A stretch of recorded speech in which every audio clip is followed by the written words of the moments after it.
মহুয়া মৈত্রকে ED notice পাঠিয়েছে যে তাকে দিল্লিতে যেতে হবে, হাজিরা দিতে হবে, কিন্তু কিন্তু তিনি যাননি।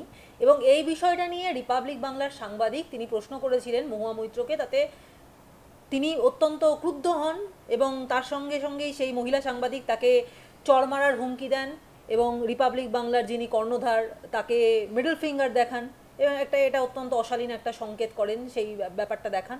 এবং একই সঙ্গে মহুয়া মৈত্রর যিনি মা তিনি আবার মেয়ের বিষয়ে বার্তা দিয়েছেন যে যদি মহুয়া মৈত্রকে অ্যারেস্ট করা হয় তাহলে মা মনোনয়নপত্র জমা দেবেন। তাই দেখাবো।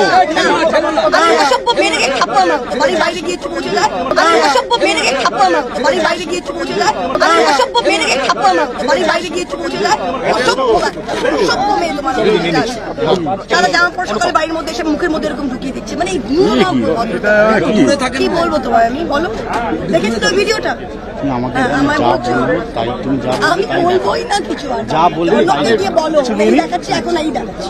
খুশি হয়েছিল তো, ওই শশী থারুর আছে না, তার সাথে যখন ঘুরছিল খুব ভালো দেখাচ্ছিল, কিন্তু মা খুব খুশি হয়েছিল।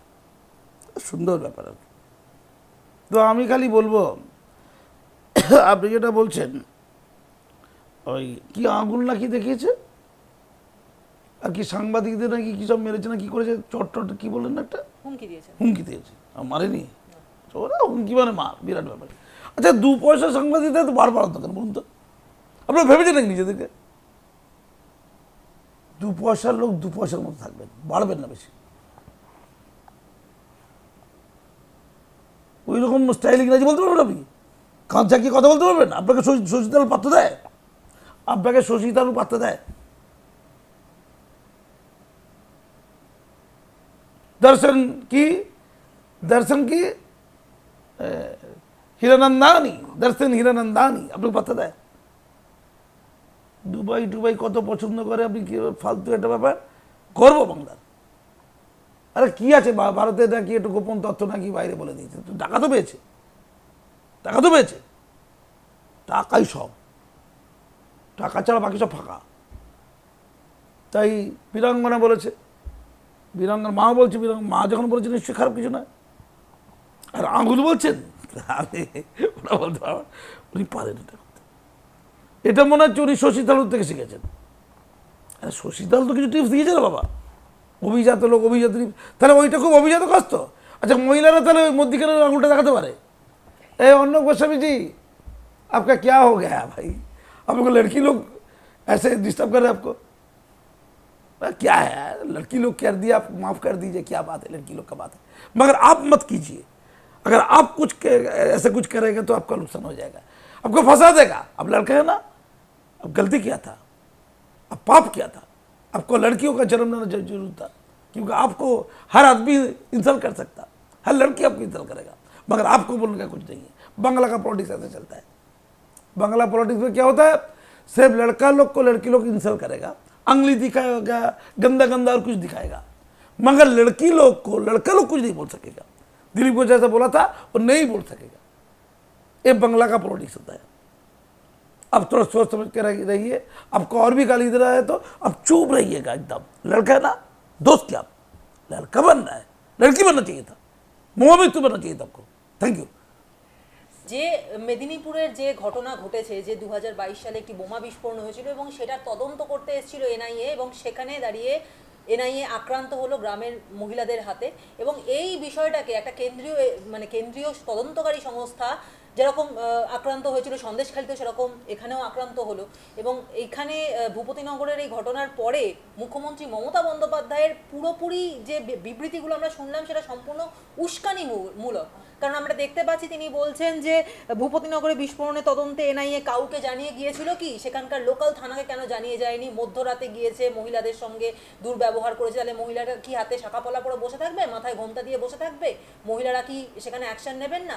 না, আমি পুরো এপিসোডটা যেটা আপনি বললেন আর কি, তাতে আমি একটা বিষয় একটু মানে আশ্চর্য হয়ে যাচ্ছি। মানে সন্দেশখালী শিবু উত্তম যে অপরাধী ওই রাত 12টার পর পিঠে করা, তারপরে যা করা, ঠিক তেমনই একটা অভিযোগ এনআইএর যারা অফিসার তাদের বিরুদ্ধে আনছে। অর্থাৎ শিবুও যা উত্তমতা আর এনআইএর অফিসাররাও তা। আপনি এই জায়গাটা আসুন, অন্য কিছু ছেড়ে দিন। যে ওরা নাকি বাড়ি বাড়ি গিয়ে মহিলাদের সাথে অন্যায় আচরণ, খারাপ আচরণ করেছে, যেটা শিবু করে, যেটা উত্তম করে। এটা মাননীয়াকে প্রমাণ করতে হবে। কেন্দ্রীয় এজেন্সি যেমন ধরুন এনআইএ, যেমন ধরুন ইডি, সিবিআই, তারা কেন্দ্র সরকারের সাথে বোঝাপড়া করে হচ্ছে, এটা বলছে। কেন্দ্র সরকার কেন এগুলো করবে, এর একটা ভাব ওনার। সংবিধান তো কেন্দ্র সরকারকে অধিকারটা দিয়েছে, সংবিধান দিয়েছে। তাহলে উনি কি সংবিধানটা মানেন না? কেন্দ্র সরকারই তো দেখাশোনা করবে, ওদেরকে দেখাশোনা করার দায়িত্ব তো কেন্দ্র সরকারের উপরেই। এটা সংবিধান দিয়েছে। এখন কেন্দ্র সরকারকে ভালো লাগছিল না, বাম আমলে কেন্দ্র সরকারের কাছে বারে বারে অ্যাপিল করছিল, সিবিআই করো, ইডি করো, এনআইএ করো। বাম আমলে বারে বারে কেন্দ্র সরকারের কাছে এই অ্যাপিলটা করতো বামেদের বিরুদ্ধে। তখন এই তিনটে এজেন্সি খুব ভালো ছিল, তখন কেন্দ্র সরকারের কাছে মাং করতে, দাবি করতে খুব ভালো লাগছিল। এখন ভালো লাগছে না। তাহলে আর একটা আপত্তি, তাহলে ওইটা বললাম যে এনআইএর কর্তা ব্যক্তিরা তারা মহিলাদের প্রতি অন্যায় করেছে। কী ধরনের অন্যায় সেটা বুঝে নিন, কী ধরনের অন্যায়। নাম্বার ওয়ান, ওই তো শিবু উত্তমের মতো অন্যায় ধরে নিতে হবে। তাহলে খেপে যাবে কেন? তো সন্দেশকারীরা মহিলারা শিবু উত্তমের খেপে গেছে কেন? তেমনই খেপে গেছে শিবু উত্তমের প্রতি ওই ভূপতিনগরের মহিলারা, আবার ওটা বুঝুন। সেকেন্ড হচ্ছে, এই তিনটে এজেন্সি কেন্দ্র সরকারের হাতে কেন থাকবে, এবং তারা এটা মিসইউজ করছে, এটা বলছে তো। তার মানে ভারতের সংবিধানে তিনটে এজেন্সির মানে নিয়ন্ত্রণের দায়িত্ব, এরা স্বাধীন, বাট নিয়ন্ত্রণ করবে কারা? এরা কারা এতে অ্যাপয়েন্ট করবে, কারা এরা পরিচালনা করবে? কেন্দ্র সরকার। এটা ভারতের সংবিধানে বলা আছে। তাহলে মাননীয় ভারতের সংবিধান মানছেন না, অথবা সংশোধনী চাইছেন। তাহলে মাননীয় এই তিনটে এজেন্সিকে মাননীয় পরিচালনা করা উচিত। তাহলে সিআইডিতে যেমন করেন, এই তিনটে সংগঠনও তিনি পরিচালনা করবেন। Number one. Number two, number three, একটা কথা উনি বলতেই পারেন, প্রসঙ্গ উঠতে পারে, যে 2022-এর বিস্ফোরণ, তার এই তদন্ত এতদিন পরে হঠাৎ করে 2024-এ ভোটের আগে হচ্ছে কেন, এটা বলতে পারে। এই প্রসঙ্গ নিয়ে তর্ক বিতর্ক উঠতে পারে। যদি বিশেষ কিছু ইভিডেন্স, প্রমাণপত্র এনআইএর কাছে চলে যায়, যে কোনো সময় তারা তদন্ত করতে পারে, এটারও লজিক আছে। কিন্তু স্বাভাবিকভাবে কিছু লোকের মধ্যে প্রশ্ন উত্থাপিত হতে পারে, যে প্রশ্নটা মাননীয় তুলেছেন, হ্যাঁ সেই ইস্যুতে আলোচনা করলে একটা লজিক ছিল কথা। কিন্তু বাকিগুলো যেটা উনি বলছেন, যে ভূপতিনগর থানাকে না বলে করেছে, দেখা যাচ্ছে ভূপতিনগর থানাকে ইনফর্ম করে তাদের সাহায্য চেয়ে তারপর গেছে। কে সত্য বলছে, কে মিথ্যে বলছে? কিন্তু তার চেয়ে বড় কথা, এমন একটা আলোচনা দেখতে পাচ্ছি যেন এনআইএর আধিকারিকদের মেরেছে, ভাঙচুর করেছে, এটা ঠিক করেছে, ঠিক সন্দেশখালীর মতো। আচ্ছা, যাই হোক নাই হোক, ওরা তদন্ত করতে এসছে, আপনি তদন্তটা মানতে পারছেন না, কিন্তু তাদেরকে আক্রমণ করতে পারে? মানে কেন্দ্রীয় এজেন্সিকে এখানকার যে হোক, মহিলা হোক পুরুষ হোক, তারা কি আক্রান্ত করতে পারে? সন্দেশখালীতে এটা বলতে গিয়ে বা এমন কথা আচরণকে মানে করতে গিয়ে, মানে লজিক্যালি দেখাতে গিয়ে তিনি তো বেকায়দা পড়েছিলেন। তার সন্দেশখালী থেকে তিনি কি শিক্ষা নেননি? ঠিক ভোটের আগে তার কি এই কথা বলা দরকার ছিল? এটা বলে কি কাউকে উৎসাহিত করা হলো? অথবা তিনি এই ভোটের আগে কিছু মানুষকে কি উত্তেজিত করে তুললেন, যে তোমরা কেন্দ্রীয় বাহিনী দেখলেই মারধর করো, ঝামেলা করো, ডিস্টার্ব করো, করতেই থাকো? এটা ল অ্যান্ড অর্ডার যার হাতে, যিনি সর্বোচ্চ ক্ষমতায়, তিনি তার কথার দ্বারা জনগণকে উত্তেজিত করে নিজেই কি ল অ্যান্ড অর্ডারকে ভঙ্গ করতে উস্কানি দিচ্ছেন না? তো বেলাগাম উস্কানি। তাহলে সন্দেশখালী থেকে তার কি কোনো শিক্ষা হয়নি? সন্দেশখালী কি তার ঝুলিতে আরও বেশি ভোট এনে দিয়েছে? ওনার রাজনৈতিক বিচক্ষণতার কথা বলছি, সামনে ভোট। আমি অবাক হয়ে যাচ্ছি, কেন্দ্র সরকার বারবার যখন দেখছে কখনো ইডিকে, কখনো এনআইএকে এইভাবে আক্রান্ত করছে, আমার তো মনে হয় কঠোর পদক্ষেপ কেন্দ্র সরকার নেওয়া উচিত। আচ্ছা, যারা কাজ করে, যারা এনআইএতে, ইডিতে কাজ করে, তারা তো আমার আপনার পরিবারের মতো সাধারণ ঘরের মানুষ। তো তাদের গাড়ি আক্রান্ত হবে, তাদের মারধর করাবে, তাদের তো নিরাপত্তা বিঘ্নিত হচ্ছে। তা কেন্দ্র সরকার কি তাদের নিরাপত্তাটা সুনিশ্চিত করবে না? আপনি পয়েন্টে যান, যখন তো তারা মার খাবে, একটা এজেন্সি তদন্ত করতে এসছে, কখন এসছে সে ব্যাপারটা আলাদা, কিন্তু তারা তো মার খেতে পারে না, তারা তো হামলার শিকার হতে পারে না। এর আগে তো উন্ডেট হয়ে গিয়েছিল। সন্দেশখালিতে যেটা হলো তার জন্য আমাদের লজ্জিত হওয়া উচিত। এটা ইন্টারন্যাশনাল নিউজ হয়েছে, শুধু ভারতবর্ষের কোণে কোণে আমাদের মান সম্মান নষ্ট হয়েছে তা নয়, ভারতবর্ষের কোণে কোণে কী বার্তা যাচ্ছে যে তদন্ত করতে গেলে কেন্দ্রীয় বাহিনীকে যখন তখন বাংলার মহিলারা বা বাংলার লোকেরা মেরে দিতে পারে। আর মহিলারা মারপিট করবে? ঘরের মহিলারা তারা রুচিশীল কাজকর্ম করবে, রুচিহীন কাজকর্ম ঘরের মহিলাদের দিয়ে সাধিত করা হবে?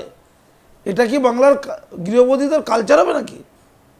যার যা হাতে যা আছে, এর আগে শীতলকুচিতে কী হয়েছিল মাননীয় নিজে বলেছিলেন যে যার হাতে যা আছে নিয়ে বেরিয়ে পড়বে। কী নিয়ে?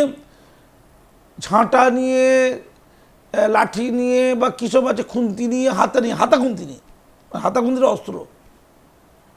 ফল কী হলো? তিনজন গুলি খেয়ে মরলো তো। আমি ভালো মন্দ কি যাচ্ছি না, কিন্তু মানুষের মধ্যে উত্তেজনা তৈরি হয়েছিল তো। আমি খুব দুশ্চিন্তা আছি যে হচ্ছেটা কি।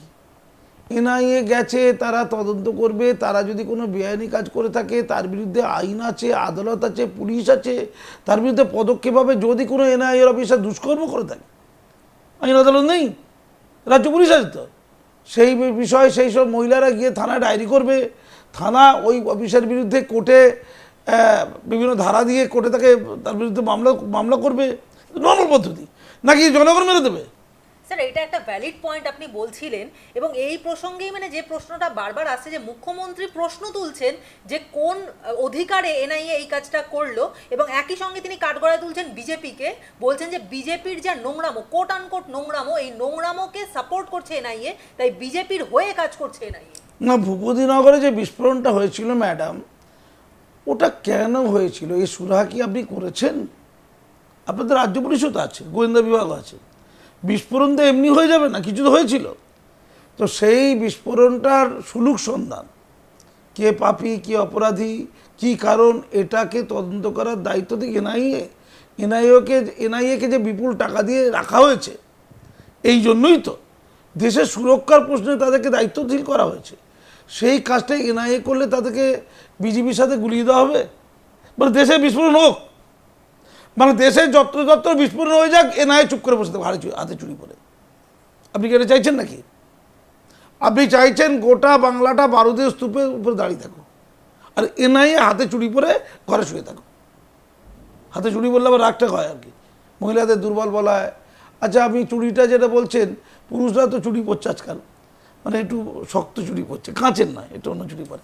এখন পুরুষদের স্টাইল, বেশি ডায়লগ দেবেন না, কানে দুলটাও পুরুষরা পড়ছে। আপনি তো বিজেপির সম্পর্কে অভিযোগ তোলে, কি কানে দুল না কী সব অভিযোগ তোলে, ছেলেরা পড়ছে আর কি। কিন্তু আমার প্রশ্ন হচ্ছে, এই নারী পুরুষের প্রশ্ন কিন্তু উঠছে, জানেন তো। আমাকে বলবো আপনি ওর হাতে চুরি না কি বললেন, হ্যাঁ হাতে চুরি পুরুষরা পরে, কিন্তু আমরা দুর্বলতার অর্থে যে হাতে চুরি কথাটা ব্যবহার করি, আমি মহিলাদের দুর্বল দেখতে চাই না, ভাবতে চাই না, কিন্তু পুরুষদেরকে দুর্বল দেখার যে মানসিকতা, সেক্ষেত্রে চুরি কথাটা ব্যবহার করা হয়। তাহলে এনআইএ কি সেই অ্যাঙ্গেলে যাবে? Number one. নাম্বার টু, নারী পুরুষের প্রশ্ন একটা আসতে পারে। উনি মাঝে মাঝেই বলেন যে নারীদের প্রতি নাকি অসম্মান করছে বিজেপি, যখন তখন নাকি মহিলাদেরকে যাতা বলে, তার সম্পর্কে নাকি যাতা বলে, মহুয়াদের সম্পর্কে নাকি যাতা বলে, বলছে না? মহুয়া একটা নারী, তাকে নিয়ে বলে কি করে?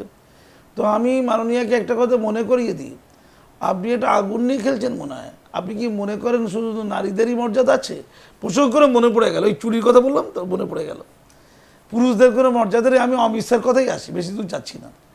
অমিত শাহর নাম দিয়েছেন হোদল কুতকুত, পুরুষ তো। আবার বলছেন মোটা ভাই ভোট নাই, অর্থাৎ মোটা হয়ে যাওয়াটা কি অপরাধ? অর্থাৎ ভারতীয় সংবিধানে বলা আছে যে মোটা হলে তাকে অসম্মান করতে হবে। তাহলে পুরুষরা যদি মোটা হয়, তাদের তো অসম্মান করার দায়িত্ব কি মাননীয় নিয়েছে না? হোদল কুতকুত কি কথাবার্তা? একটি মহিলা সম্পর্কে যদি এরকম কটূক্তি করে পুরুষ করে, আপনি তো মামলা করতে চলে যাবেন। তখন কি পুরুষদের মর্যাদা নেই? ফলে মর্যাদা সুরক্ষার দায়িত্ব প্রত্যেকে নিতে হবে। আর আপনি মহিলাদেরকে যে খাতে লাগাচ্ছেন, অর্থাৎ মারপিট, দাঙ্গা করবে, মহিলাদের দিকে তেড়ে যাবে, তেড়ে গিয়ে গুলি চালিয়ে দেবে, 2-4টে মহিলা মরে যাবে, মরে গেলে তাদের ডেড বডি নিয়ে লোকসভা ইলেকশনের আগে হুল্লোড় করবেন, এটা তো চালাকি। এ তো মানুষ জানে ঘরের স্বাভাবিক যে লালিত্য, যে মর্যাদা, যে আভিজাত্য, বঙ্গ সমাজের যে একটা সুন্দর সুচারু বন্দোবস্তা, তাকে ধ্বংস করার একটা চক্রান্ত চলছে। এনআইএর ব্যাপারে আটকাতে যাচ্ছে না পুরুষরা, যাচ্ছে কারো মহিলারা, মজা দেখুন আর কি, এটা লেলিয়ে দেওয়া হচ্ছে যে তোদেরকে 1000 টাকা দিয়েছি, 500 দিতাম, 1000 দিয়েছি, তোদের 1000-এ নেই বেজার, যা যা যা মারপিট কর মারপিট কর। এটা কি চলছে? এই ওস্কারি রাজনীতি বন্ধ করুন। এটা কিন্তু আগুন নিয়ে খেলা। আমি কেন্দ্র সরকারকে বলি, আপনাদের দায়িত্ব, যদি ইডি এবং এনআইএর কর্তা ব্যক্তিরা বা কর্মীরা আক্রান্ত হয় তাদের সুরক্ষা দেওয়া, এবং যারা আক্রান্ত করেছে তাদের বিরুদ্ধে পদক্ষেপ নিয়ে কঠোরতম অ্যাকশন দেওয়া। এটা বন্ধ করতে হবে। তু ম্যামে করলে হবে না। তু ম্যামে অনেক হয়েছে। এবার আলোচনা আসুন। 2022-এরটা 2024 হচ্ছে কেন, এটা বছর উঠতে পারে, মারতে পারে না। আর কখন এনআইএ ইডি সিবিআই তদন্ত করবে এটা কাউকে বলে দেওয়া যাবে না। তারা যদি মনে করে তদন্ত করার মতো বিষয় দেখা গেছে, কোনো সূত্র খুঁজে পেয়েছে, সেই সূত্র খুঁজে পেলে ভোট সামনে কিনা দেখার দরকার নেই, তদন্ত করবে। সেটা আদৌ কতটা বাস্তবসম্মত, সেটাই ঘটেছে কিনা, সেইটা নিয়ে প্রশ্ন তুলতে পারত, আলোচনা তুলতে পারত। কিন্তু এটা যেটা হচ্ছে, ইচ্ছাকৃতভাবে কেন্দ্রীয় বাহিনী এই যে আসবে, এই সামনে যে ভোটটা আছে, বিপুল কেন্দ্র বাহিনী আসবে, তার মানে বলে দেওয়া হলো কেন্দ্র বাহিনী equal to BJP, equal to মার, ইকুয়াল টু উস্কানি, ইকুয়াল টু উত্তেজনা, equal to it, equal to ঝাঁটা, ইকুয়াল টু হাতাখুমতি। কি মানে গোটা পশ্চিমবঙ্গে ভোট হবে তো, কেন্দ্র বাহিনী আসবে তো, গ্রামের লোক তো বোঝে না। দিল্লি কা আদমি আয়া মার মার ইটা মার ইটা মার, দিল্লি কা আদমি আয়া। কে ইডি, কে সিবিআই, কে সেন্ট্রাল ফোর্স, এসব কিচ্ছু বোঝে না। নরেন্দ্র মোদীর লোক এসছে, ধরে মার। তো ওরা যদি, তুমি যদি তাকে ওই বেল ছুঁড়ে মারো, ইট ছুঁড়ে মারো, ওরা কি ছুঁড়ে মারবে? গুলি ছুঁড়ে মারবে যে। হ্যাঁ, পা লক্ষ্য করে না হয় ভুল, বুক লক্ষ্য করে হয়ে যেতে পারে। ওদের পা লক্ষ্য করে মারার কথা তো হচ্ছে, বেকায়দায় তো বুক লক্ষ্য করে হয়ে যেতে পারে, দুটো ডেড বডি পড়ে যাবে, 2-4টে 10টা পড়ে যেতে পারে। তো এই উস্কানিটা ভোটের আগে কেন? কেন্দ্রীয় বাহিনী না হলে তো গন্ডগোলটা হবেই, সবাই জানো তো এটা। তাহলে কেন্দ্রীয় এনআইএকে মারার মাধ্যমে তিনি বার্তা দিলেন, আমি পরিষ্কার বুঝতে পারছি এটা। এনআইএ আধিকারিকদের উপর হামলা, তাকে প্রশ্রয় দেওয়া, তাতে উস্কানি দেওয়ার মাধ্যমে মাননীয় হয়তো বুঝিয়ে দিলেন যে সামনে যে ভোট আছে, কেন্দ্রীয় বাহিনী আসবে, সেই কেন্দ্রীয় বাহিনী যদি বেশি নড়াচড়া করে তোমরা তাদেরকে দেখে নাও। অর্থাৎ অনেকগুলো শীতলকুচি হোক, বাংলার এপান্তে ওপান্তে এপাং ওপাং ঝপাকের মতো শীতলকুচি সর্বত্র ছড়িয়ে যাক। এটা বাংলার জন্য এক অশনি সংকেত, বঙ্গবাসীদের নিরাপত্তার জন্য অশনি সংকেত। আমি পরিষ্কার বলে দিচ্ছি, কিন্তু ভোট সামনে আপনারা ইট ছুঁড়ে মারবেন, হাতাখুন্তি দিয়ে তেড়ে যাবেন, ওরা সহ্য না করতে গিয়ে গুলি চালিয়ে দিতে পারে। সন্দেশকারীতে ওরা ধৈর্যের পরীক্ষা দিয়েছে, ওরা মার খেয়েও পিছিয়ে গেছে, চলে গেছে, সরে গেছে। সন্দেশকারী থেকে পাপ হয়নি, ক্ষমা চাইছে কেন? শাহজাহান ক্ষমা চাইছে কেন বলুন, উত্তর দিন। সন্দেশকারীতে শাহজাহান এখন ক্ষমা চাইছে কেন? যেটা ভুল হয়েছিল, পাপ হয়েছিল, বলছে কেন বলুন? তবে বলছে ওরা রাজ্যের লোক জানে তো অন্যায় হয়েছিল, তা থেকে কোনো শিক্ষা নেবেন না। পরিষ্কার বলছি, নিজেদের শোধরান। ধন্যবাদ। তৃণমূল নেত্রী মমতা বন্দ্যোপাধ্যায় তিনি মোদীকে আক্রমণ করতে গিয়ে বলেছিলেন যে দোকানে গিয়ে বলছে, দোকানে দোকানে রেশন যাবে, সেখানে মোদির ছবি থাকবে, সেখানে বিজেপির ছবি থাকবে, এবং এরপরেই একটা মানে কথা তিনি ব্যবহার করেন যেটা বাংলাতে খুব একটা ভদ্রস্থ কথা বলে ব্যবহার করা হয় না, এবং বলেছিলেন যে আমি না খেতে পেয়ে মরে যাব। এই যে কথাটা মাঝখানে ব্যবহার করা হয়েছিল, কোট আনকোট সেই কথাটিকেই উল্লেখ করে বিজেপির লেটার হেডে তারা নির্বাচন কমিশনের কাছে চিঠি দিয়েছেন যে নির্বাচনী বিধিভঙ্গের অভিযোগ করে। কি বলবেন? ওনার এত জ্বালা, তাই মিলিয়ে উনি বলেছেন ওই কথাটি, জ্বালার সাথে যেটা যায়, তাই তো? তাই তো, এত জ্বালা বাবা। আচ্ছা, মোদিজি কিন্তু দিদিকে দেখে শিখছেন, জানেন তো। সব কিছু কিন্তু হ্যাঁ মোদির থেকে দিদি শিখছে বলা যাবে না, দিদিকে দেখে মোদিও শিখছেন, কিন্তু বুঝতে হবে এটা, যে যা কিছু করিব আমার ছবি থাকিবে। এমনকি বাথরুম টয়লেটে পয়সা দিলে ওই বাথরুমেও তো ছবি থাকবে, অনুপ্রেরণায়। অর্থাৎ যে পেটের কারো প্রবলেম থাকলে সেই যে ওয়াশরুমে যাবে, পেটটা পরিষ্কার করার যে অনুপ্রেরণা চাই, অনুপ্রেরণা লেখা আছে, ওখানে আছে। ছাত্রছাত্রীদেরকে নতুন বছরে দেবে চিঠি, দেবে একটা শুভেচ্ছা পত্র, পুজোতে দেবে অনুপ্রেরণা। আগে অনুপ্রেরণাগুলো সব ছিল কোথায় কোথায়, সততার প্রতীকের মধ্যে ছিল, চারিদিকে সততা, ওনার ছবি আর নিচে অনুপ্রেরণা তিনি। তো সেই অনুপ্রেরণাগুলো পরবর্তীকালে চলে গিয়েছিল সব পুকুর ডোবায়, কেউ মোবাইল ছুড়ে দিচ্ছে, কেউ প্রাচীর টপকে পালাচ্ছে, চোরগুলো আর কি অনুপ্রেরণায় চারিদিকে। পুকুরের মধ্যেখানে মোবাইল ছুড়ে দিয়েছে চোর আর কি, ওখানে গিয়ে কে একজন লিখে দিয়ে কে পোস্টার লাগিয়ে দিয়েছে অনুপ্রেরণা, দিদির অনুপ্রেরণা, মানে পুকুরের মধ্যেখানে অনুপ্রেরণা। কত লোক সব তৈরি হলো, দিদি অনুব্রত অনুপ্রেরণা হয়েছিল, অনুব্রত ব্রত নিয়েছিল, আবার অনুপ্রেরণা থেকে অনু এসেছিল, সেখান থেকে ব্রত নিয়ে এখন পিয়ারে আছেন। তাই পার্থবাবু কি সুন্দর 100% লাভ লাভ লাভ করে অনুপ্রেরণা পেয়ে গেল। আর এইদিকে তো মদন মিত্র সারাক্ষণ গান গাইছে অনুপ্রেরণায়, ওটা অনুপ্রেরণার গান। তারপর হচ্ছে বালু, বালু বলেছিল আমাকেও ছুতে পারবে না, কারো ঘাড়ে মাথা নিয়ে ছুতে পারবে, ওটা অনুপ্রেরণা বলেছিল।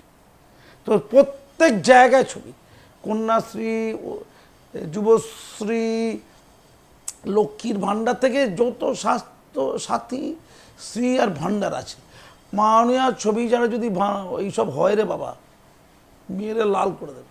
আচ্ছা মাননীয়, আপনি যে এই যে ভাণ্ডার ফান্ডার শ্রী ফ্রি দিচ্ছেন, এটা কি টালি, আপনার তো টালি কালীঘাটে টালির চাল একটা আছে না, আচ্ছা ওখানে কি কোনো ট্যাক্সার আছে?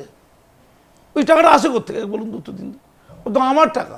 আচ্ছা ধরুন আপনি আমার থেকে টাকা নিলেন, টাকা নিয়ে আপনি আপনার ওই ক্যামেরাম্যানকে দিলেন, বেচারি ক্যামেরাম্যান, ওকে টাকাটা দিলেন, তো টাকাটা তো আমার টাকা, তো আমি আপনাকে দিয়েছিলাম যে আপনি আপনাদের মনের মতো মানুষদেরকে দিন, একটু অসহায় বেচারি দিন, তা আপনি কাকে দিলেন? ক্যামেরাম্যানকে দিলেন। তো সেখানে পারলে তো আমার ছবি থাকবে, কার? কিন্তু আপনার ছবি না দিলে টাকাটাই দেবেন না। তাহলে কি হলো কি, আমরা ট্যাক্সের টাকা দিই, তো টাকাটা কার? আমার, তো আমার আপনার টাকা, জনগণের ট্যাক্সের টাকা, সেটা মাননীয় পেয়েছেন। মাননীয় ভোটের আগে বলেছেন আমাকে এই টাকাটা খরচা করার দায়িত্ব দাও না, দাও না, দাও না, দাও না। রাজ্যের জনগণ বলছে বাবা রে, গরিব মানুষ দে, ও দিয়ে দে, মুখ্যমন্ত্রী বানিয়ে দিয়েছে, ব্যাপারটা এইটা। টাকাটা তো আপনার নয়, টাকা তো ভারতের বা পশ্চিমবঙ্গের জনগণের টাকা, জনগণের টাকা ওটা। সেই টাকাটাতে আপনার ছবি থাকবে কেন? উত্তর দিন আমাকে। আপনি যেটা বলতে চেয়েছেন যে মোদিজি রেশনের দোকানে নাকি ওই সব কোথায় নাকি তার ছবি আছে, তো টাকাটা তো মোদিজির টাকা, মানে মোদিজির টাকা মানে মোদিজির ওই টাকাটাকে ডিস্ট্রিবিউট করছে, জনগণের টাকা, আসলে জনগণের। তাহলে মোদিজির একটা ছবি দেখে আপনি ক্লান্ত, আপনার তো হাজার হাজার ছবি থেকে রাজ্যের মানুষ এখনো সর্বশান্ত। আপনি মোদিজির একটা ছবি থেকেই ক্লান্ত, যে মূলত টাকা দেয়, আর আপনার হাজার হাজার ছবি থেকে গোটা বঙ্গবাসী তো হয়ে গেছে সর্বশান্ত। যে পাপ আপনি নিজে করেন, আপনি অন্যের মধ্যে তার ছিটে ফোটা খুঁজে পেলে চিৎকার করছেন। রেশনের যে পয়সাটা আসে তো কেন্দ্র সরকার পয়সা, তো সেখানে নাকি রেশন আপনি খাবেন না, আরে আপনার পয়সা যে আপনি খাবেন না।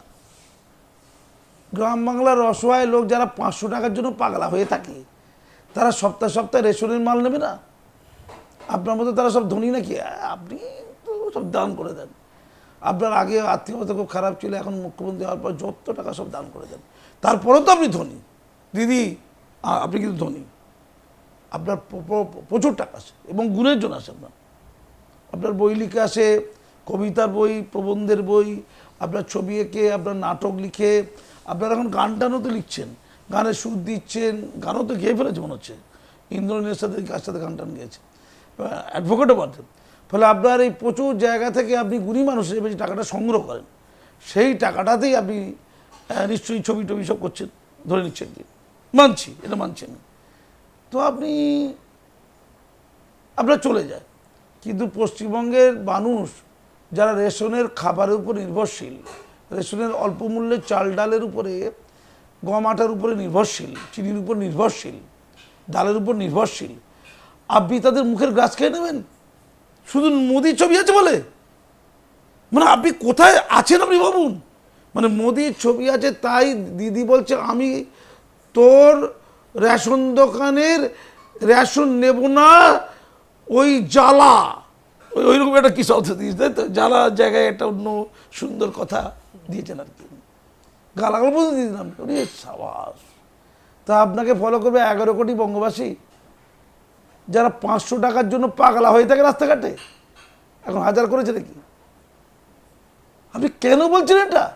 আপনি বলতে পারেন বঙ্গবাসীকে রেশন নিতে বারণ করতে হয়। বঙ্গবাসী, আপনারা দিদি কথা শুনবে কি শুনবেন না? উত্তর দিন। শুনবেন না? না, হ্যাঁ, এইটা শুনবেন না। পয়সা কড়ির ব্যাপার আপনি আমার শুনবেন নাকি? বাবা, দিদিওটা রাগের মাথায় বলেছে। রাগের মাথায় নাকি জ্বালা না কি বলেছে, এটা ওটা ক্ষমা করে দেওয়া যায়। তো দিদিকে যদি কেউ গালাগাল দেয়, আপনাদের একটু গায়ে লাগে না? আমারও গায়ে লাগে। উনি আমারও দিদি, উনি আমারও মুখ্যমন্ত্রী, আমারও গায়ে লাগে। কিন্তু ওনাকে তো সমঝে চলতে হবে, ওনাকে তো ভদ্রস্থ হতে হবে। মানে ওই মঞ্চে গিয়ে রবীন্দ্রসঙ্গীত রবীন্দ্রসঙ্গীত গাওয়ার পরেই বাইরে এসে এই জ্বালা। আমি শুধু একটা কথা বলবো, মাননীয় এই ধরনের কথাবার্তা বন্ধ করুন। আপনাকে আইপ্যাককে একটু বুঝিয়ে দিচ্ছে না, আর আপনি পারলে একটু কথা বলাটা বন্ধ রাখুন। আপনি জানি যে আপনি যতজন ভোটে দাঁড়িয়েছে তাদের কোনো অস্তিত্ব নেই, আমি জানি। কারণ রচনাকে দাঁড় করেছে, সে রচনা লিখছে, গরুর রচনা। কেন দুধ ঘন হয়, এই সিঙ্গুরে নাকি ওখানে প্রচুর ঘাস হয়। গোটা পশ্চিমবঙ্গের মানুষ জানে যে সিঙ্গুরে টাটার ফেলে যাওয়া জায়গায় ফসল হয় না, সবজি হয় না, সবুজ ঘাস তো দূরের কথা, কিছুই হয় না, নষ্ট হয়ে জায়গাটা, জমিটা। শুধুমাত্র রচনা দেখতে পেল ওখানে বিপুল ঘাস হয়, সবুজ ঘাস, এবং সে বিপুল ঘাস বিপুল পরিমাণে গরুরা খায়। সেই অসাধারণ গরুগুলো স্বাস্থ্যবতী হয়ে যায়, স্বাস্থ্যবান হয়ে যায়, মানে ষাঁড় আর কি, স্বাস্থ্যবান হয়ে যায়। হয়ে যাওয়ার পরে ষাঁড় তো দুধ দেয় না, স্বাস্থ্যবতীরা দুধ দেয়। দুধ দেওয়ার পরে এত ভালো দুধ দেয়, তাতে সুন্দর দই হয়, আর রচনা দুপুরবেলা খায়। এইটা করতে করে গেছে। আপনি এই লোকদেরকে ভোটে দাঁড় করেছে, হাসি ঠাট্টা মজা হবে, কিন্তু ভোট দেবে কিন্তু আপনাকে, দেবে না তা নয়, কিছু ভোট কাটা যাবে, কিন্তু এই ভোটটা আপনাকে দেবে। তাহলে আপনি ভোট পাবেন, জনাদেশ পাবেন। তাহলে ভোট পেলে আপনি বলবেন আমাকে দেখে ভোট দাও, শুধু আমাকে দেখে ভোট দাও, তো ভালো দেখতে অবশ্য, আমাকে দেখে ভোট দাও। তাহলে আপনাকে দেখে যখন ভোট দেবে, আপনাকে দেখে ভোট দেওয়ার পরে যত পাপকর্ম রাজ্য হবে, সব দায়িত্ব আপনার। যত পাপকর্ম, গাই কাটা পাপকর্ম, পার্ক স্ট্রিটে পাপকর্ম, হাঁসকালিতে পাপকর্ম, সন্দেশকালিতে পাপকর্ম, ভূপতিনগরে পাপকর্ম, ওই অপা সপা লপা ধপা, এই চুরি ওই চুরি সেই চুরি সেই চুরি, সব যত আবাস যোজনার চুরি, 100 দিনের কাজে চুরি, গরু কয়লা, ড্রাগ, মাছ চুরি, মাছের মধ্যে ড্রাগ চুরি, সবটাই আপনার। ও আপনি এটা নেবেন না, আপনি শুধু জনাদেশের গল্পটা নেবেন, একেবারে ভুল। আপনি যাদেরকে দাঁড় করিয়েছেন তারাই কর্মগুলো করছে, সব দায় আপনার। ফলে আপনি ওই যে জ্বালা না কি বলেছেন, আপনি নিজের জ্বালাটা বুঝুন। মানুষ কিন্তু বুঝে যাচ্ছে, বেশি দিন মানুষকে আর অন্ধকারে রাখা যাচ্ছে না। মানুষ কি এত নির্বোধ? হ্যাঁ, নির্বোধ জানি, বাংলার মানুষ সত্যি আভাসায় জানি। 34 বছর বাবাদের রেখেছিল, আপনার ধারণা আপনাকেও 34 বছর রাখবে। তারপর বিজেপি আসার পর 50 বছর থাকবে বিজেপি। বাংলা মানুষ এমনই, তারা কেরালার মানুষের মতো না, তারা উল্টে দাও পাল্টে দাও করতে পারে না। বাবা যেদিকে গতি আমরা সেই দিকেই ধাই, আমরা সব বঙ্গ ভাই। এটা বাঙালিদের একটা দোষ বলতে পারে, এটা অসুখ বলতে পারে। এরা শাসক শ্রেণীর সঙ্গে থাকে, শাসক শ্রেণীর মধু নিতে খুব পছন্দ করে। সাধারণ মানুষের কথাই বেশি করে বলছি না, আমি বাংলার যারা বিদ্যুৎজন, যারা অগ্রসর অংশের মানুষ তাদের কথা বলছি। তারা এতটা বিক্রি হওয়া মানুষ, এইটা সুযোগ আপনি নিচ্ছেন, আমি জানি বেশি দিন পাবেন না। ক্লান্ত হয়ে যাচ্ছে মানুষ। কেন ক্লান্ত করছেন বলুন তো, কেন করছেন ক্লান্ত? আমি অবাক হচ্ছি, এই ধরনের কথাবার্তা বলাটা বন্ধ করুন। বাংলার সাংস্কৃতিক যে জায়গাটা আছে সেইটাকে বজায় রাখুন। আপনি বলেন বিজেপি রাখে না, আরে মুসে আপনি রাখুন না, বিজেপি রাখে কি আছে তাতে? বিজেপি রাখে না, কংগ্রেস রাখে না, আর সিপিএম রাখে না, তো তারা তো ভোটে জিতে নি, আপনি তো ভোটে জিতেছেন, আপনি রাখুন না, আপনি রাখুন। আপনি যে জ্বালানা কি বলেছেন, বিজেপি 10 গুণ যদি বলে আপনি কি করবেন তখন? আপনি 1 করলে ওরা যে 5 করবে, ওরা যে কেন্দ্র সরকার আছে, আপনি জানেন না? আপনি বলছেন ওই আসছে থেকে ওই দিল্লি থেকে আসছে, একটা পাহাড়ের মধ্যে একটা দেখছিলাম, কার্টুন দেখছিলাম, আমার খুব খারাপ লেগেছে। আমি এত খারাপ আমার জীবনে খুব কম লেগেছে আর কি। অনেক ধরনের অন্যায় হয়, অনেক পছন্দ আমি দেখেছি, এত খারাপ পছন্দ দেখিনি আমি। যে পাহাড়ের উপরে দাঁড়িয়ে আছেন মাননীয়, শাড়ি পরে আছেন, আর আরও অনেকজন দাঁড়িয়ে আছে, ওই তার সঙ্গী সাথী, আমচা চামচা যা বলা যায়, সঙ্গী সাথী মানে আমচা চামচা দাঁড়িয়ে আছে। আর মোদিজি অমিতজিরা একটা মইয়ে করে একটু কষ্ট করে বেচারি উঠছে, মানে বাংলাটা যেন পাহাড়ের চূড়ো ওই উঠছে। মাননীয় কী করছে, লাথি মারছেন মইকে বা মোদিজির মুখটাকে লক্ষ্য করে, আমি জানি না কোনটাকে লক্ষ্য লাথি মারছেন। এটা হতে পারে? লাথি দেখাচ্ছে আপনার এক্সেন্ডেলে, আপনি বলেন আমি তো ওই ছবিটা কার্টুনটা করিনি, আমি তো আর অম্বিকা মহাপাত্র নয় যে অত সুন্দর কার্টুন মানছি। তাহলে আপনার দলের কেউ করেছে? আপনি তার বিরুদ্ধে কী পদক্ষেপ নিয়েছেন? আপনি বলুন কী পদক্ষেপ নিয়েছেন? আপনি করতে পারেন? আপনি তো ওই লাথিটা অ্যাকচুয়ালি প্রধানমন্ত্রীকে শুধু মানেননি, আপনি ভারতবর্ষের জনাদেশকে মেরেছেন। আপনি যদি বাংলার সর্বোচ্চ ভোট পেয়ে থাকেন, গোটা ভারতবর্ষের সর্বোচ্চ ভোট পেয়েছেন প্রধানমন্ত্রী শ্রী নরেন্দ্র মোদী। আপনি যে লাথি মারলেন না, ওটা মোদিজিকে উদ্দেশ্য করে মারতে পারছেন না আপনি। আসলে বাংলার গোটা ভারতবর্ষের জনাদেশকে লক্ষ্য করে বলেছেন। জনাদেশকে লক্ষ্য করে মারা মানে ভোট গণতন্ত্রকে লক্ষ্য করে মারা, আর ভোট গণতন্ত্রকে লক্ষ্য করে মারা মানে ভারতের সংবিধানকে লক্ষ্য করে মারা। আপনি কি অর্থ বুঝতে পেরেছেন না বুঝতে পারেননি? আমি কাজী মাসুম আক্তার আপনাকে শিক্ষিত করে দিলাম, আপনি বাড়িতে একটু ভেবে দেখবেন কী কাজ করেছেন। আর এর ফসল, এর খেসারত কী দিতে হয় আপনি এটাও দেখে নেবেন। আপনি কোমরে দড়িয়ে বাঁধবে বলেছিলেন প্রধানমন্ত্রী, ওইটুকু সহ্য করা গিয়েছিল। এই লাথিটা কিন্তু সহ্য করা যায় না। পুরুষদেরকে লাথি মারবেন আর মহিলারা মর্যাদা পাবে নাকি? মহিলারা খুব মর্যাদা, দিলীপ ঘোষরা বলেছে ভালো লাগে আমার কথাটা, কিন্তু দিলীপ ঘোষ বললে খারাপ লাগে আর আপনি লাথি বলে ভালো লাগে? ভাবতে পারছি না। এখনও শুধরে যান, রাজনীতি করার জন্য আর নিচে নামবেন না, আমি আপনাকে অনুরোধ করছি না, সাবধান হয়ে যান। আপনার দলটা একদিন ফসিল হবে, ফসিল, সেই দিনটা আপনি খুঁজুন। আজকে আছে তো, এখনও কিছুদিন হয়তো থাকবে, আরও কিছুদিন থাকবে, যতদিন আপনি হেমন্ত সোরেন হচ্ছেন, যতদিন না অরবিন্দ কেজরিওয়াল হচ্ছেন, থাকবে দলটা। তারপরে আপনার অবর্তমানে এই দলটা শুধু ফসিল হবে। এই নামটা বাচ্চারা শিশু পাঠ্যে কোনোদিন হয়তো নামটা শুনতে পাবে। ধন্যবাদ। মুখ্যমন্ত্রী মমতা বন্দ্যোপাধ্যায় বলছে যার বিয়ে সেই পুরোহিত, তার মানেটা হচ্ছে বিজেপি এবং যে নির্বাচন কমিশন তারা নাকি দুজনে মিলে একত্র হয়ে কাজ করছে, সেজন্য বিজেপির নাকি একের পর এক নির্বাচনী বিধিভঙ্গ করে যাচ্ছে এবং নির্বাচন কমিশন তারা নাকি একেবারে নির্বিকার চিত্তে সেটা দেখছে এবং সেটা নিয়ে কোনো রকম স্টেপ নিচ্ছে না। এই নিয়ে কি দেখুন, আবার সংবিধান বিরোধী কথাবার্তা, এটাও সংবিধানকে ভায়োলেট করা, অসম্মান করা। কারণ সেন্ট্রাল গভর্নমেন্ট কেন্দ্রীয় স্তরে নির্বাচন কমিশন কে থাকবে না থাকবে তারাই ঠিক করবে, এটা সংবিধানে বলা আছে। তো নির্বাচন কমিশন যদি কোনো বেআইনি কাজকর্ম করে, তাদের গতিবিধি, তাদের আচরণ, তাদের নিরপেক্ষতা যদি কোনো জায়গায় প্রশ্নের চিহ্নের মধ্যে দাঁড়ায়, সংবিধানেই বলা আছে তার বিরুদ্ধে পদক্ষেপ নেওয়া। তার জন্য আদালত আছে, শাসনতান্ত্রিক প্রতিবিধানের অধিকার আছে কোথায়? আদালতে। তিনি সেটা না করে নির্বাচন কমিশন কোথাও অন্যায় করছে, বেআইনি করছে, স্বজন পোষণ করছে, একপেশা আচরণ করছে, অনৈতিক আচরণ করছে, এইটা প্রমাণ করতে হবে, করে মাননীয় সেটা নিয়ে আদালতে যাবে। এইটা না বলে যে নির্বাচন কমিশনের সাথে একটা রাজনৈতিক দলকে বা সরকারকে যুক্ত করে প্রকৃতপক্ষে নির্বাচন কমিশনের যে মর্যাদা তা হানি করে আদপে ভারতের সংবিধানকে অমর্যাদার বলি করছে, এইটাতে আসলে আমি খুব বিস্মিত।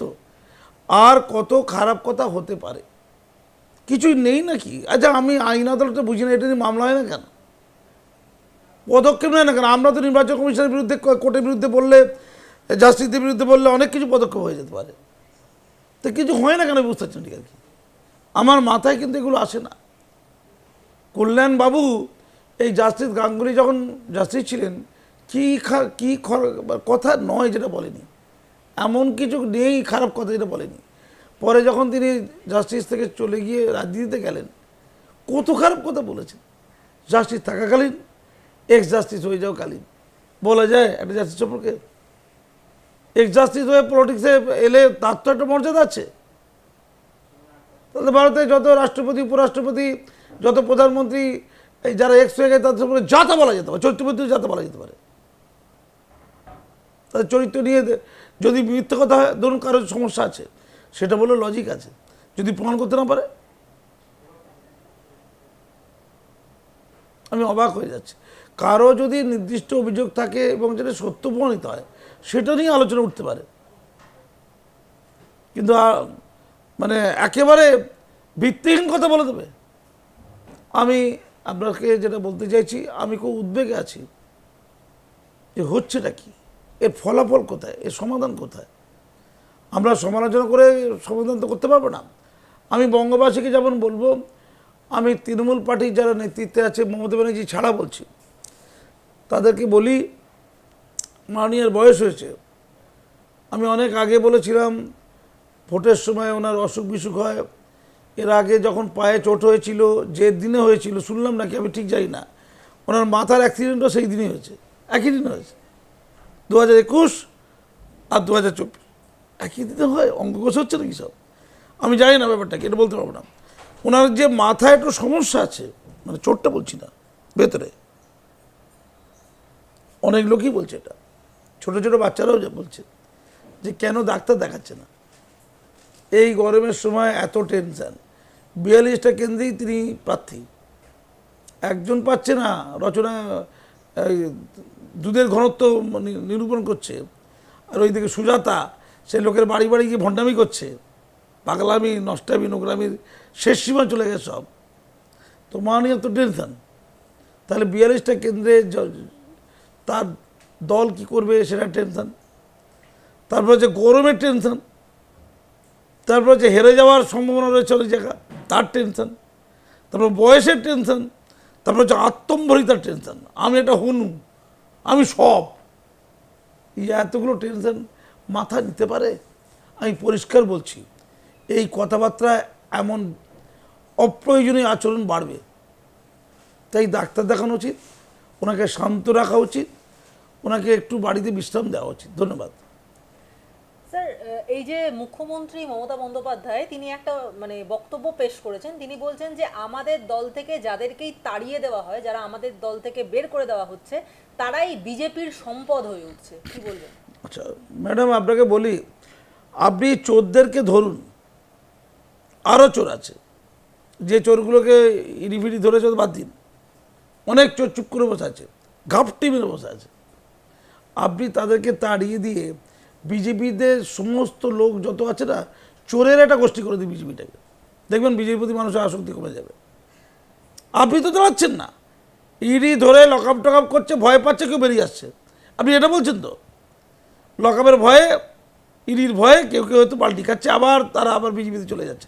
আচ্ছা, যারা এসেছিল পাল্টি খেয়ে, রাজীব বন্দ্যোপাধ্যায়ের মতো, আপনি তাদের নিচ্ছে কেন বলুন তো?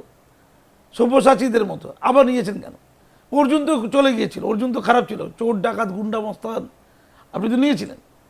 অর্জুন আবার আপনাকে টাটা পাইবে করে দিয়েছে, তাহলে আপনি বা তাদেরকে আবার রিটার্ন করে নিচ্ছেন কেন? আর আপনি বলছেন আপনার দলে তাহলে প্রচুর চোর চিটিং বা ছাটর আছে যারা বিজেপিতে সব চলে যায়। আমি আপনাকে বলবো, ইডি সিবিআই গ্রেপ্তার হবে, গ্রেপ্তার হবার ভয়ে বা কোনো কিছুতে তারা বিজেপিতে চলে যাচ্ছে, যেটা আপনি দাবি করছেন।